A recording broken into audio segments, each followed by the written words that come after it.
যেমন ভুয়া, এনসিপি জামাত বিএনপিও ভুয়া। যদি তা না হইতো আমি গণতন্ত্রের নেতা খায়রুল নির্বাচনে অংশগ্রহণ করতে পারি নাই কেন? মাননীয় প্রধানমন্ত্রী তারেক রহমানের কাছে আমার জবাব চাই। আমি চাই না, বাংলার জনগণ জবাব চায়।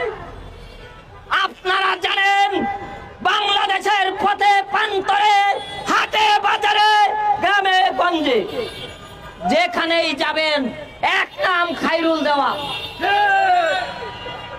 যে কোনো গোষ্ঠীর লোকই বলেন, আমাকে বলে তুমি আমার গোষ্ঠীর লোক না, কিন্তু তুমি জনগণের লোক, সবাইকে নিয়ে তুমি চলো, সবার অধিকার আদায়ে কথা বলো, শ্রমিকের কথা বলো।